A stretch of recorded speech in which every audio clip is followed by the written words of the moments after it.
बघा, या लेक्चरला आपण सेकंड टाइपचं इन्व्हर्जन स्टार्ट करूया.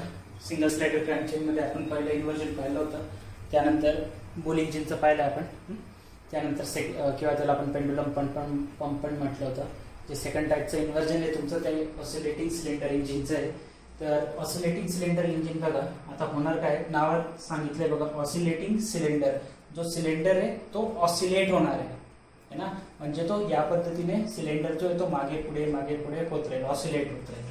तर बघा आता या टाइपचे इंजिन काय करतात तर पहिले आपण डायग्राम करून बघून घेऊ. इथं तुम्हाला एक फिक्स लिंक दिसते. फिक्स लिंक काय, बेसिकली तुमचा कनेक्टिंग रॉड आहे, ज्याला आपण लिंक 3 असं नाव दिलेलं आहे. त्यानंतर आता ऍक्च्युली 2D डायग्राम मध्ये आणि 3D मध्ये जे मी अॅनिमेशन टाकतो त्याच्यामध्ये तुम्हाला जास्त क्लिअर आयडिया येत असेल. 2D डायग्राम मध्ये इतकं क्लिअर कळत नाही. आता इथं जर बघायचं म्हटलं तर पिस्टन रॉड आणि हा कनेक्टिंग रॉड फिक्स केलेला आहे, मग ते काय एक दुसरे चिपकून राहणार आहेत का, नाही. तर एक बेसिकली फिक्स लिंक राहते, त्या फिक्स लिंक मध्ये हा सिलेंडर जो आहे ना तो फिक्स करून ठेवलेला राहतो, पिवोट केलेला राहतो. त्याला पिवोट म्हणजे बांधून ठेवलेला राहतो असं समजून घ्या. तर हा सिलेंडर म्हणजे काय, तुमचा लिंक 4 आहे. यानंतर पिस्टनचा जो रॉड आहे तो तुमची लिंक 1, क्रँक लिंक 2. ठीक आहे, क्लिअर आहे. क्रँक रोटेट होत असेल, पिस्टनचा रॉड वर खाली होणार आहे. इथं काय होतं की हा जो पिस्टन रॉड आहे हा रेसिप्रोकेट होतं, किंवा पिस्टन जे ते रेसिप्रोकेट होतं बेसिकली वर खाली होणारे पिस्टन. ठीक आहे, तर पिस्टनचं जे रेसिप्रोकेटिंग मोशन आहे ते पिस्टन रॉड आणि क्रँकच्या साह्याने रोटरी मोशन मध्ये कन्व्हर्जन केलं जातं. सो पहिला पॉईंट तोच दिला आहे, this mechanism is use to convert the reciprocating motion of the piston into the rotary motion of the crank. ठीक आहे, जसा हा पिस्टनचा रॉड वर जाईल तसा हा क्रँक रोटेट, पिस्टनचा रॉड वर गेला क्रँक रोटेट झाला, पिस्टनचा रॉड वर जाईल क्रँक अर्धा रोटेट होईल, पिस्टनचा रॉड मागे येईल क्रँक खालून वर जाईल, या पद्धतीने. त्यानंतर मला नाही वाटत तुम्हाला जास्त काही डिटेल सांगायची गरज आहे, कारण आपण पहिलेच भरपूर मेकॅनिझम पाहिले. सेकंड पॉईंट बघा काय लिहिलंय, इन दिस मेकॅनिझम लिंक 3 काय फिक्स लिंक आहे. So in this mechanism link 3 is forming a turning pair is fixed. Link 3 कशी तुमची फिक्स्ड आहे आणि ती कोणती पेअर फॉर्म करणार आहे, टर्निंग पेअर फॉर्म करते. कोणासोबत फॉर्म करेल, टर्निंग पेअर ती सिलेंडर सोबत ऑसिलेटिंग पेअर ऑसिलेशन मध्ये राहते, त्याला तुम्ही टर्निंग पेअर म्हणू शकता. क्रँक सोबत रोटेट होऊ शकते, त्याला तुम्ही टर्निंग पेअर म्हणू शकता. सो बेसिकली जी तुमची लिंक 3 आहे या ठिकाणी, ती लिंक 3 कोणती पेअर फॉर्म करणार आहे, टर्निंग पेअर फॉर्म करणार आहे. आणि लिंक 3 जी आहे ती बेसिकली फिक्स्ड आहे. ठीक आहे, आणि जी लिंक 3 आहे ती corresponds to connecting rod. Link 3 काय रिप्रेझेंट करते, कनेक्टिंग रॉड रिप्रेझेंट करते. ठीक आहे, तर इथं तेच लिहिलंय, link 3 correspond to the connecting rod of the reciprocating steam engine. Basically हे स्टीम इंजिन राहतं, ज्यामध्ये होतं काय की या पिस्टनवर स्टीमचं प्रेशर अप्लाय होतं आणि त्याच्यामुळे हा पिस्टन वर खाली होतं. पिस्टन वर खाली झाल्यामुळे या क्रँकचं रोटेशन होतं. त्या rotary motion, reciprocating motion gets converted into the rotary motion. यामध्ये in this mechanism link 3 is fixed which is forming a turning pair. Link 3 is correspond to connecting rod of the reciprocating steam engine. And the last point is कोणत्या link मध्ये काय काय ते लिहून घेतलं. When the link when crank कोणता आहे, link 2. तुम्ही पाहिजे तर लिंकचे नाव चेंज करू शकता बरं, याला 2, याला 3, याला 1, याला 4, तुम्ही पाहिजे तशी नावं द्या, फक्त इथे लिहिताना व्यवस्थित लिहायचं. क्रँक काय आपली, म्हणजे क्रँक लिंक 2. क्रँक काय होणार आहे, rotate the piston attach to the piston rod. Piston rod काय तुमची लिंक 1 रेसिप्रोकेट. क्रँक जसा रोटेट होतो तसा हा जो बेसिकली तुमचा पिस्टन रॉड आहे, ठीक आहे, किंवा जो पिस्टन आहे तो काय होणार आहे, रेसिप्रोकेट होणार आहे. मग आता तुम्हाला बऱ्याच वेळेस हे कन्फ्युजन होत असेल की क्रँकमुळे हा रोटेट होतोय की याच्यामुळे ते रोटेट होतोय. क्रँकमुळे हा रेसिप्रोकेट होतोय किंवा याच्या रेसिप्रोकेशनमुळे हा रोटेट होतोय, तर हे वाईस वर्सा राहतं. उलट बी होऊ शकतं, सरळ बी होऊ शकतं. म्हणून स्टार्टिंगला आपण लिहिलं होतं की most of the mechanisms are reverse mechanism, म्हणजे ते उलटे बी काम करू शकतात. स्टार्टिंगला मेकॅनिझमच्या सुरुवातीला लिहिलं होतं मी, हे रेसिप्रोकेशनमुळे रोटेशन बी होऊ शकतं, रोटेशनमुळे रेसिप्रोकेशन बी होऊ शकतं, काही फरक नाही पडत. म्हणून इथं काय लिहिलंय, Wien the crank link 2 rotate. Crank जो आहे लिंक 2 जो आहे तो ज्यावेळेस रोटेट होतो तो पिस्टन किंवा पिस्टन रॉड जो आहे जो लिंक 1 आहे तो बेसिकली रेसिप्रोकेट होत राहतो. आणि जो सिलेंडर आहे ना लिंक नंबर 4 तो काय होणार आहे, ऑसिलेट होणार आहे. मी सुरुवातीला सांगितलं नावच आहे ऑसिलेटिंग सिलेंडर. तो ऑसिलेट होत राहील about an point which is pivoted at fix point A. इथं जो आहे ना तुमचा हा पिवोट केलेला पॉइंट जो दिसतो, हा पॉइंट तुमचा काय ए. या ए पॉइंटच्या अबाउट तो सिलेंडर जो आहे तो असा ऑसिलेट होत राहतो मागे पुढे. मी अॅनिमेशन टाकतो आता तुम्हाला कळू जायचं. ठीक आहे, कळलं इथपर्यंत. ऑसिलेटिंग सिलेंडर अतिशय सिंपल आहे. 4 लिंक दिसत आहेत, एक लिंक फिक्स आहे, लिंक नंबर 3 फिक्स आहे जी कनेक्टिंग रॉडला रिप्रेझेंट करणारे जी टर्निंग पेअर फॉर्म करते. मेकॅनिझम यूज केला जाईल to convert reciprocatory motion into rotary किंवा वाइस वर्सा लिहू शकता तुम्ही. चौथा जो पॉईंट होता अतिशय सिंपल, त्याच्यामध्ये लिहिलंय की लिंक 2 आहे जी क्रँक आहे ती रोटेट होते आणि त्याच्यामुळे जी लिंक 1 आहे पिस्टन रॉड पिस्टन हे बेसिकली काय होतात रेसिप्रोकेट होत राहतात. आणि जो लिंक नंबर 4 आहे जी सिलेंडर आहे तो पिवोट केलेल्या ए पॉइंटच्या रिस्पेक्टिव्ह ऑसिलेट होत असतो. Simple, that's it. आणि तुम्हाला सिंगल स्लायडरच्या मेकॅनिझम मधून किंवा डबल स्लाइडर, आता जेवढे बी हे 3 टाईपचे मेकॅनिझम बघतोय आपण, 4 बार चेन, सिंगल स्लायडर आणि डबल स्लायडर, आता आपण पुढे बघणार आहे ना. तर या तिन्ही टाईपच्या इन्व्हर्जन्समध्ये ना तुम्हाला 8 मार्कचे क्वेश्चन कन्फर्म विचारले जातात. 2 थेरी क्वेश्चन येतील या तिघांमधनं. या इन्व्हर्जन्सवर बेसिकली 2 थेरी क्वेश्चन विचारले जातात. 4 बार चेनचं झालंय आपलं, सिंगल स्लायडरचे आपण बघतोय आणि याच्यानंतर आपण अजून एक बघणार आहे ते पण आहे, त्यांच्यामधनं पण क्वेश्चन विचारले जातात. कळलंय ऑसिलेटिंग सिलेंडर इंजिन. याच्यानंतर आपण नेक्स्ट टाईपचं स्टार्ट करूया. ऑसिलेटिंग सिलेंडर इंजिनचं इन्व्हर्जन बघूया. जो रोटर दिसतोय तुम्हाला तो बेसिकली तुमचा एक क्रँक आहे जो रोटेट करण्याचं काम करणार आहे. आपण क्रँक लिहिलेलं आहे, या ठिकाणी त्यांनी त्याला जर क्रँक नाव दिलेलं आहे बघा तुम्ही व्यवस्थित. त्यानंतर ग्रीन कलरचा एक पिस्टन दिसतोय तुम्हाला आणि त्या क्रँकसोबत पिस्टन आणि क्रँकमध्ये एक कनेक्टिंग रॉड जोडलेला आहे. आणि जो पिस्टन ज्या सिलेंडरमध्ये रेसिप्रोकेट करतोय तो सिलेंडर बघा तुम्हाला डिफ्लेक्ट होताना दिसतोय. तो बेसिकली सिलेंडर काय होतोय, तो ऑसिलेट होतोय. ठीक आहे. आणि आपण एक फिक्स्ड लिंक दाखवली होती बघा, ती जी फिक्स्ड लिंक आहे बेसिकली ती फिक्स्ड लिंक या ठिकाणी ती ब्ल्यू कलरमध्ये जे दिसतंय तुम्हाला, ज्यामध्ये सिलेंडर ऑसिलेट होतोय ती तुमची फिक्स्ड लिंक आहे. ठीक. तर अशा पद्धतीने तुमचं हे मेकॅनिझम. थर्ड टाईपचं इन्व्हर्जन बघूया, रोटरी इंटरनल कंबशन इंजिन किंवा त्यालाच म्हटलं जातं ग्रॉन इंजिन, GRONE, ग्रॉन. ठीक आहे. तर रोटरी इंटरनल कंबशन इंजिन काय बघून घेऊ. आता आयसी इंजिन हे जे म्हणजे ऍक्च्युली तो सिलेबसला असतो तुम्हाला कदाचित नेक्स्ट सेमिस्टरला किंवा 3rd इयरला आयसी इंजिन नावाचा सब्जेक्ट येईल. तर त्यामध्ये तुम्हाला क्लिअरली समजेल की आयसी इंजिन काय राहतं. Piston, cylinder, crank, connecting rod यांचं डिटेल तुम्ही शिकणार आहेत आयसी इंजिनमध्ये. हे रोटरी इंटरनल कंबशन इंजिन आहे बघा. आता यामध्ये असं एक इंजिन राहतं बरं. हे piston, cylinder, crank, connecting rod, crankshaft एवढं पूर्ण एक इंजिन राहतं. असे यांनी एकाच प्लेनमध्ये 7 इंजिन बसवलेले आहेत. एकाच प्लेनमध्ये किती पिस्टन सिलेंडर आहेत बघा. 1 2 3 4 5 6 आणि 7 पिस्टन सिलेंडर आहेत. तर 7 इंजिनची पॉवर एक सोबत भेटते. इथं जर राहतो ना बेसिकली सेंटरला, हा कनेक्टेड राहतो तुमचा क्रँकशाफ्टला, जिथून पॉवर पुढे ट्रान्समिट होते, वर्क ट्रान्समिट होतं. तर हे सगळे 7च्या 7 पिस्टनचे रेसिप्रोकेट होणार आहे. आतापर्यंत आपण पिस्टन सिलेंडर पाहत आलो ना, सेम आहे. तर जसे हे रेसिप्रोकेट होतील ते या क्रँकला काय करतील, रोटेट करतील आणि त्या क्रँकचं रोटेशन क्रँकशाफ्टला भेटतं, ते पुढे वर्क म्हणून ट्रान्सफर होतं. तर ऍट अ टाइम किती पिस्टनचं वर्क भेटणार याला, 7 पिस्टनचं. हे internal rotary internal combustion engine आहे. यामध्ये एक सोबत 7च्या 7 पिस्टन काम करतात का, हो. एक सोबत 7च्या 7 वर्क करत राहतात. पण एक सोबत 7च्या 7ची एनर्जी भेटते का, नाही. अल्टरनेट भेटत जाते, पण कंटिन्युअस प्रोसेस आहे. कसं आहे बघा, तुम्ही जर व्यवस्थित पाहिलं तर आता बघा हे जे 2-3 पिस्टन आहेत ते तुम्हाला खाली दिसत आहेत पूर्ण सिलेंडरच्या बॉटमला. हे वरचे जे 2-3 पिस्टन आहेत तुम्हाला वरती दिसत आहेत सिलेंडरच्या वरती, हा थोडासा मध्ये. आणि ह्या सगळ्यांचा जो कनेक्टिंग रॉड आहे बघा, इथं दिलेला आहे कनेक्टिंग रॉड लिंक नंबर 4. हा जो कनेक्टिंग रॉड आहे हा एका पॉइंटवर फिक्स्ड आहे. ठीक आहे. आणि तो पॉइंट आणि खालचा पॉइंट यांच्यामध्ये एक छोटीशी लाईन आहे, स्ट्रेट लाईन. ती काय तुमची बेसिकली क्रँक आहे, जो काय राहतो फिक्स्ड राहतो. That crank is a fixed with all the connecting rod. सगळ्या कनेक्टिंग रॉड सोबत तो क्रँक फिक्स राहतो. जो आहे तुमचा लिंक नंबर 3. हा जो सिलेंडर आहे तो आहे तुमचा लिंक नंबर 1 आणि हा जो पिस्टन मध्ये रेसिप्रोकेट करतोय तो आहे तुमचा लिंक नंबर, सॉरी गडबडून गेली, लिंक 2 कोण आहे, लिंक 2 क्रँक आहे. ओके. क्रँक जो आहे तो लिंक नंबर 2 आणि पिस्टन लिंक नंबर 3. किती लिंक्स आहेत मग टोटल परत 4. पहिली लिंक कोण आहे, क्रँक, फिक्स्ड क्रँक.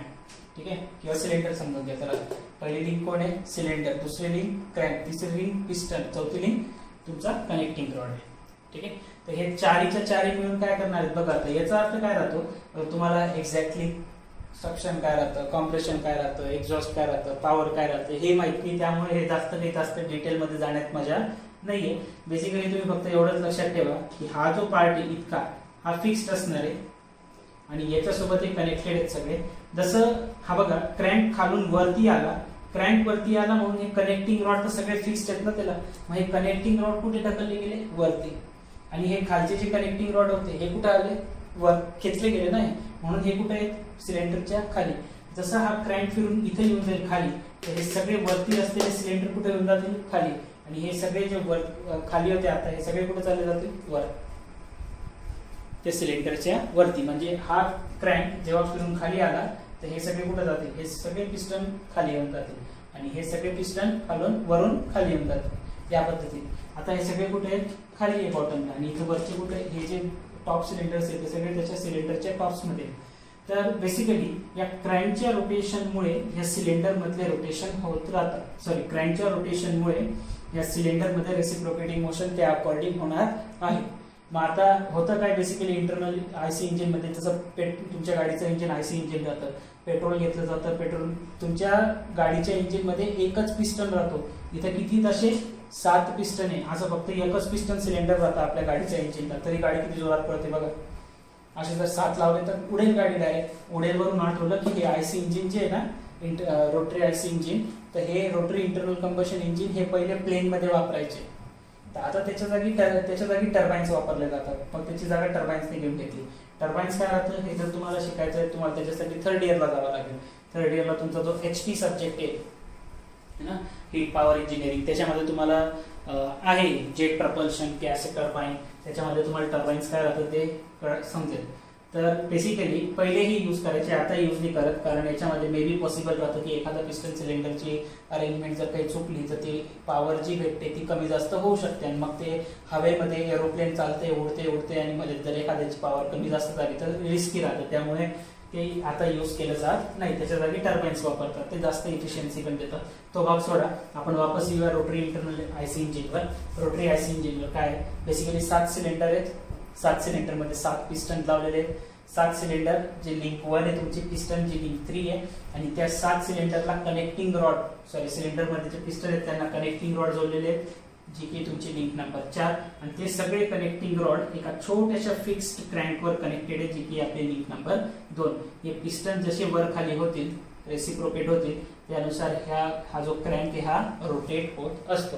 केस लिहिलेलं आहे मी या ठिकाणी सगळं बघा. It consist of 7 cylinder, total cylinders किती आहे, 7 आहे, आणि सगळे कशात आहे, एका प्लेन मध्ये. It consist of 7 cylinder in the one plane and all revolve about a fix centre D. हा जो एक पॉइंट आहे, हा पॉइंट तुमचा D, या D पॉइंटच्या रिस्पेक्टिव्ह सगळेच्या सगळे जे पिस्टन्स आहेत किंवा जो क्रँक आहे तो काय होतोय, बेसिकली रोटेट होतोय. दे are all revolve about a fix centre D, and while the crank link 2 is fixed. आणि ही जी छोटीशी लिंक आहे या ठिकाणी, ही लिंक 2 काय फिक्स्ड आहे, आणि हे सगळेच्या सगळे 7 सिलेंडर जे आहेत बेसिकली हे एकाच प्लेन मध्ये, आणि हे सगळे कनेक्टिंग रॉड जे आहेत त्यांचे ते त्याच्या रिस्पेक्टिव्ह रिव्हॉल्व होत राहतात. सेकंड पॉइंट दिलाय, in this mechanism when the connecting rod link 4 rotate, connecting rod rotate होणार आहे, असा इकडून तुम्हाला मी ॲनिमेशन मध्ये दिसेलच. कनेक्टिंग रॉड जो रोटेट होतोय, in this mechanism when the connecting rod which is link 4 that rotate, the piston reciprocate. मी आताच सांगितलं कनेक्टिंग रॉड वर खाली होईल, रोटेट होईल, तर पिस्टन रेसिप्रोकेट होणारच आहे, आणि जो पिस्टन रेसिप्रोकेट झाला इनसाइड द सिलेंडर, आणि तो कशामध्ये होतो, पिस्टन जो रेसिप्रोकेट होतोय तो इनसाइड द सिलेंडर होतोय, आणि सिलेंडरला आपण काय म्हटलंय, इट इज लिंक 1. तर 2च पॉइंट आहेत. ऍक्च्युली जर याचं एक्सप्लेनेशन लिहायचं म्हटलं तर आपल्याला 2 पेज बी कमी पडतील, पण आपल्याला फक्त डायग्राम आणि त्याचं थोडंसं बेसिक माहिती पाहिजे. आयसी इंजिन काय तेच तुम्हाला माहित नाही तर हे कसं काय माहित पडणार आहे. आयसी इंजिन शिकाल तुम्ही. बघा आता पुन्हा एकदा सांगून देतो, 7 इंजिन आहेत, 7 सिलेंडर आहेत, बेसिकली 7 पिस्टन सिलेंडरची अरेंजमेंट आहे. तर मग तेच दिले आपण पहिल्या पॉइंट मध्ये. It consist of 7 cylinders in the one plane and they are all revolving about a fix point D. ते सगळेच्या सगळे सिलेंडर्स कनेक्टिंग रॉड जे बेसिकली ते रिव्हॉल्व होत आहेत अबाउट फिक्स पॉइंट D, आणि त्यामध्ये जो लिंक 2 आहे, जो छोटासा क्रँक आहे तो फिक्स्ड आहे. त्यानंतर सेकंड पॉइंट मध्ये लिहिला आपण की in this mechanism when the connecting rod जी काही लिंक 4 आहे तुमचं, जेव्हा तो रोटेट होतोय तर पिस्टन जो आहे तुमचा, पिस्टन किती नंबरचा आहे, पिस्टनची लिंक आहे 3, तो काय फॉर्म करतो, सॉरी काय सांगत होतो मी, ह्या मेकॅनिझम मध्ये कनेक्टिंग रॉड जो आहे तुमचा, जो की लिंक 4 आहे, तो रोटेट होईल आणि जो पिस्टन आहे सिलेंडरच्या आतमध्ये, जो सिलेंडर तुमची लिंक 1 आहे त्या सिलेंडरच्या आतमध्ये तो पिस्टन जो की तुमचा लिंक 3 आहे तो रेसिप्रोकेट होत असतो. हे झालं तुमचं सेकंड इन्व्हर्जन रोटरी आयसी इंजिनचं. आता एक हे थर्ड होतं. अजून एक टाईपचं इन्व्हर्जन आहे ते बघूया आता आपण. रोटरी इंजिन बघूया. मध्ये एक ग्रीन कलर आणि एक ब्ल्यू कलरचे 2 सर्कल दिसत आहेत. त्यांच्यामध्ये एक छोटासा क्रँक कनेक्टेड राहील बरं, जो रोटेट करायचं काम करणार आहे. जे ब्ल्यू कलरचे आहेत ते कनेक्टिंग रॉड आहे, जे व्हाईट कलरचं आहे ते तुमचा पिस्टन आहे. सो बघा सगळे पिस्टन अटॅच सगळे पिस्टन रेसिप्रोकेट होत आहे, कनेक्टिंग रॉड सोबत अटॅच आहेत ते एका क्रँकला आणि ते मोशन करत आहे. बघा लास्ट टाईपचं मेकॅनिझम स्टार्ट करू आपण सिंगल स्लाइडरचं, that is crank and slotted quick return mechanism. ठीक आहे, तर थोडंसं विचित्र आहे आणि खूप कमी चान्सेस राहतात याचे विचारले जाण्याचे. जर तुमच्या नशीब खूपच जास्त खराब राहिलं तर पेपरला विचारलं जाईल, कारण ती डायग्रामच ड्रॉ करायला थोडंसं किचकट आहे. बाकी काही नाही, बाकी तर सिम्पलच येते, पण डायग्राम ड्रॉ करायला टफ राहतो थोडंसं. तर आता आहे काय बघा, एक पार्ट समजून सांगतो. एक पॉइंट ए आहे ज्याच्यावर आपण एक रॉड आहे, स्लॉटेड बार म्हटलं जातं. स्लॉटेड म्हणजे मधून पोकळ असणार आहे. असा एक स्लॉटेड बार आहे. तो स्लॉटेड बार कुठून कुठपर्यंत आहे, ए पासून तर पी पर्यंत. ठीक आहे, हा स्लॉटेड बार आहे. ठीक, या स्लॉटेड बारला आपण पॉइंट ए वर पिवोट करून ठेवलंय, म्हणजे बांधून ठेवलंय, फिक्स करून ठेवलंय. पॉइंट ए वर तो पिवोट येतोय आणि हा जो स्लॉटेड बार आहे हा ऑसिलेट होतो. कुठून कुठपर्यंत बघा, ए टू P1 ते ए टू P2 ही तिची रेंज आहे. हा जो स्लॉटेड बार आहे P1 पासून तर P2 पर्यंत असा ऑसिलेट होतो. आणि हा जो तुमचा डॉटेड लाईन दिसते ना तुम्हाला, हा त्याचा हा जो पॉइंट आहे जो रॅम्प सोबत कनेक्टेड आहे वरती, त्याचा प्रोजेक्शन आहे की जो स्लॉटेड बार आहे तो इथून या पद्धतीने असा ऑसिलेट होऊ शकतो. ऑसिलेट कोणामुळे होतो तर तुम्ही जर व्यवस्थित पाहिलं तर स्लॉटेड बारच्या मध्ये एक छोटासा स्लाइडर कनेक्ट केलेला आहे, ज्याला आपण लिंक 1 म्हणतोय. एक स्लाइडर आहे, जो स्लाइडर या क्रँक सोबत कनेक्टेड आहे, जो क्रँक तुमचा पॉइंट सी वर फिक्स्ड आहे. पुन्हा एकदा काय सांगितलं की त्या स्लॉटेड बार मध्ये एक स्लाइडर आहे, जो स्लाइडर त्या स्लाइडरचा एक पॉइंट किंवा तो स्लाइडर बेसिकली कनेक्टेड आहे कोणासोबत, क्रँक सोबत, जी काही तुमची लिंक 2 असणार आहे. आणि तो क्रँक जो आहे तो पॉइंट सी च्या अबाउट रोटेट. हे बघा रोटेशन दिसतंय तुम्हाला, हे डॉटेड लाईन्स ड्रॉ केलेले आहेत. याचा अर्थ काय की हा जो क्रँक आहे कोणता, BC, क्रँक BC जे लिंक 2 आहे ती बेसिकली काय होणार आहे, रोटेट होणार आहे. आणि त्याच्या रोटेशनमुळे हा जो स्लॉटेड बार आहे हा वरती आणि खाली ऑसिलेट होतो. ठीक आहे, काय कळलं की या स्लॉटेड बार मध्ये या स्लाइडरच्या हिशोबाने, स्लाइडर म्हणूनच म्हटलेलं आहे ना, तो वरती आणि खाली स्लाइड होऊ शकतो. कारण जसा वर जाईल, आता इथून समजा हा क्रँक असा वर आला तर हा स्लाइडर कुठे चालला जाईल, वरती. क्रँक खाली आला, स्लाइडर थोडा थोडा खाली येईल. कारण जसा स्लाइडर वर जातोय तसा हा बार पण तो वर चाललाय ना, बघा इथून इथं चालला जाईल तो, तसं टॉपला आला तर थोडं इमॅजिन करा. ठीक आहे, तर काय समजलं की हा जो स्लॉटेड बार आहे त्याची ऑसिलेट होण्याची रेंज कुठून कुठपर्यंत आहे, ए P1 पासून तर ए P2 पर्यंत. तो त्याचा हे तुम्हाला त्याचं प्रोजेक्शन दिसतंय. त्या स्लॉटेड बारच्या मध्ये एक स्लाइडर कनेक्ट केले गेला आहे. त्या पॉइंट आणि त्या स्लाइडरच्या मध्ये, जी स्लाइडर तुमची लिंक 1 आहे, त्या स्लाइडरच्या मध्ये पॉइंट B पासून तर पॉइंट C पर्यंत एक क्रँक कनेक्ट केलेला आहे आपण, जो पॉइंट C च्या अबाउट काय होणार आहे, रोटेट होणार आहे. आणि पॉइंट C ते पॉइंट A तुम्हाला एक स्ट्रेट लाईन दिसते बघा, त्याला मी झिगझॅग केलेलं आहे. ती तुमची फिक्स लिंक आहे. कोणाची, ही फिक्स लिंक आहे त्या इंजिनची, जो इंजिन ह्या क्रँकला फिरवण्याचं काम करतोय. क्रँक आपोआप तर फिरणार नाहीये, एका इंजिनच्या साह्याने आपण या क्रँकला फिरवतोय. ते काही असू शकतं, कोणतं बी इंजिन असू शकतं. ज्याच्या पण साह्याने, ज्या इंजिनच्या साह्याने हे क्रँक फिरतोय ना, रोटेट होतोय, तर ह्या रोटेशनमुळे हा स्लाइडर वर खाली स्लाइड होतो आणि या स्लाइडिंगमुळे हा स्लॉटेड बार जो आहे तो ऑसिलेट होतो. आणि या स्लाइडर जो ऑसिलेट होणार आहे त्या स्लाइडरला बघा वरती एक रॅम कनेक्टेड आहे आणि त्या रॅमला एक टूल कनेक्टेड आहे, कटिंग टूल म्हटलं जातं त्याला. जसा हा स्लाइडर मागे आला, हा रॅम कुठे येऊन जाईल, मागे. जसा हा स्लाइडर पुढे जाईल तसा हा रॅम कुठे चालला जाईल, पुढे. तसा हा कटिंग टूल पण मागे पुढे करेल, असं ना, रेसिप्रोकेट होईल तो त्या ठिकाणी, लाईक दॅट. ठीक आहे, आणि तो ह्याच लाईनच्या रिस्पेक्टिव्ह होईल, एका स्ट्रेट लाईन मध्ये पुढे मागे या पद्धतीने. तर ह्या लाईनच्या रिस्पेक्टिव्ह तो मूव्ह होत असतो, कोण, टूल. आणि ज्या पण वेळेस तो स्ट्रोक करणार, ज्यावेळेस पण तो टूल काय करतो, काहीतरी कापायचं काम करेल, काहीतरी तोडायचं काम करेल, ज्यावेळेस पण त्या टूलचं काहीतरी प्रोसेस होते तर ही याच लाईनवर होती म्हणून त्या लाईनला काय म्हटलं जातं, लाईन ऑफ स्ट्रोक म्हटलं जातं. त्या लाईनला R1 ने सुद्धा डिनोट केलं जातं किंवा सॉरी R1 R2 ने आणि या रॅमला TR हा जो रॉड आहे कनेक्टिंग रॉड जो P आणि R ला जोडतोय हा तुमचा एक कनेक्टिंग रॉड आहे. बघा लिंक किती आहे, कनेक्टिंग रॉड मोशन मध्ये आहे का, नाही.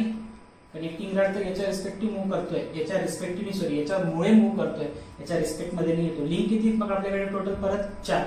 स्लॉटेड बार सॉरी स्लाइडरची एक आहे, क्रॅन्क 2, फिक्स लिंक 3 आणि स्लॉटेड बार 4. कळलं काय होतंय, पॉइंट बघून घेऊ.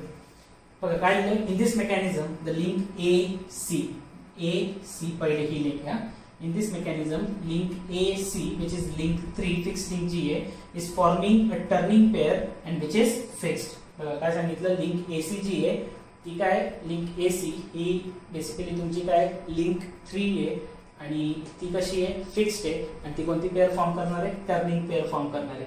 लिंक 3 जी आहे बघा इथे दिलेलं पण आहे, link 3 correspond to the connecting rod. Link 3 काय बेसिकली तुमचा एक कनेक्टिंग रॉड आहे आणि तो कोणाचा, मी आता सांगितलं होतं बघा, एका रेसिप्रोकेटिंग इंजिनचा, एका इंजिनचा कनेक्टिंग रॉड म्हणून हे काम करत आहे. कोण, लिंक 3 जी काय फॉर्म करणार आहे, टर्निंग पेअर फॉर्म करणार आहे. जी लिंक कशी आहे, फिक्स्ड आहे. हे सगळं पहिल्या पॉइंट मध्ये दिलं आहे. फर्स्ट पॉइंट मध्ये काय लिहिलं आपण, in this mechanism that link 3 which is link EC is forming a turning pair and this link is fixed and this link is correspond to the connecting rod of the reciprocating steam engine. एखादा engine ज्याच्यामुळे हा crank फिरतोय ना त्याचा हा connecting rod म्हणून इथं reciprocate sorry connecting rod म्हणून दर्शवला जातो. सेकंड पॉइंट, द ड्रायव्हिंग झालं, हे झालं फिक्स लिंक झाली, कनेक्टिंग रॉड झालं. कनेक्टिंग रॉडला कोण कनेक्टेड आहे, क्रॅन्क. क्रॅन्क काय होणार आहे, रोटेट कोण करणार आहे, ते इंजिन ज्याचा हा कनेक्टिंग रॉड आहे. द ड्रायव्हिंग क्रॅन्क CB, हा जो क्रॅन्क आहे CB तो काय होतोय, रिव्हॉल्व होतोय with the uniform angular speed about a fix centre C. हेच सांगितलं होतं मी की हा जो तुमचा क्रॅन्क आहे हा रोटेट होतोय, बघा इथे एरो पण दाखवलाय मी असा, हा एका युनिफॉर्म वेलॉसिटीने पॉइंट C च्या अबाउट फिक्स सेंटर C च्या अबाउट काय होतोय, रोटेट होतोय, रिव्हॉल्व होतोय. आणि जो स्लाइडिंग ब्लॉक आहे जो अटॅच केलेला आहे to the crank pin at point B, एका पिनच्या साह्याने हा जो स्लॉटेड बार आहे ना तो सॉरी जो स्लाइडर आहे तो पिनच्या साह्याने आपण या स्लॉटेड बार मध्ये अटॅच करून ठेवलेला आहे. आणि तो काय करणार आहे, हा जो स्लाइडर आहे तो काय करेल, बेसिकली स्लाइड होण्याचं काम करेल. कोणामध्ये, स्लॉटेड बार मध्ये. स्लॉटेड बार कोण आहे तुमचा, AP. तेच दिलंय बघा इथं, the driving crank CB it is revolve with the angular velocity about the fix centre C, revolve होणार आहे C च्या अबाउट.